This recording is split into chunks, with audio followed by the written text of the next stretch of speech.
পাকিস্তানের সবচেয়ে বড় প্রদেশ হচ্ছে বেলুচিস্তান। আয়তনে প্রায় অর্ধেক পাকিস্তান। অথচ এই প্রদেশেই চলছে বছরের পর বছর ধরে এক অঘোষিত যুদ্ধ। কেন এত অন্যায়, এত নিপীড়ন আর এত রক্তপাত? আর বেলুচরা কেন চায় স্বাধীনতা? চলুন জানি বেলুচিস্তানের আসল গল্প।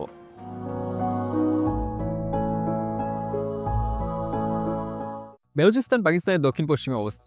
আয়তনে বিশাল, কিন্তু লোকসংখ্যা মাত্র 1,20,00,000-এর মতো।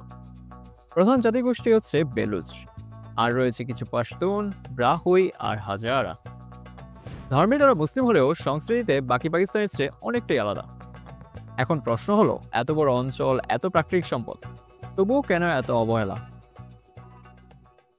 বেলুচিস্তানে রয়েছে প্রাকৃতিক গ্যাস, তেল, তামা, এমনকি সোনা পর্যন্ত। এই সম্পদ ব্যবহার করে চলে পুরো পাকিস্তানের শিল্প কারখানা। কিন্তু এই প্রদেশে নেই ভালো রাস্তা, নেই হাসপাতাল, নেই ভালো স্কুল। আক্ষরিক অর্থেই পিছিয়ে রাখা হয়েছে এই অঞ্চলটাকে। এই বৈষম্য শুরু হয় 1948 সালে, যখন পাকিস্তান জোর করে বেলুচিস্তানকে নিজের অংশ বানায়। এরপর থেকে শুরু হয় স্বাধীনতার লড়াই। প্রথম বিদ্রোহ হয় 1948 সালে, এরপর 1958, 63, 73, আর এখন 2004 সাল থেকে চলছে সশস্ত্র বিদ্রোহ। এই বিদ্রোহের প্রধান সংগঠন হচ্ছে বালুচ লিবারেশন আর্মি, যাকে সংক্ষেপে বলা হয় বিএলএ। পাকিস্তান ও কিছু আন্তর্জাতিক মহলে এদের সন্ত্রাসী বলা হলেও তারা নিজেরা দাবি করে তারা লড়ছে স্বাধীনতা আর অধিকার ফিরে পাওয়ার জন্য।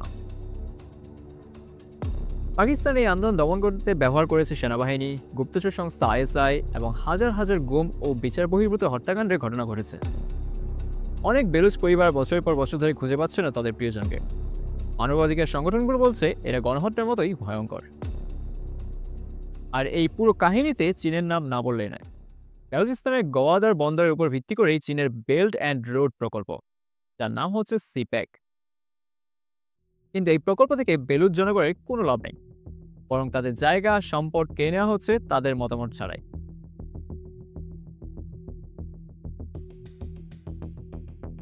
এই কারণে চীনা প্রকল্পের উপর একাধিকবার হামলা চালিয়েছে বিএলএ।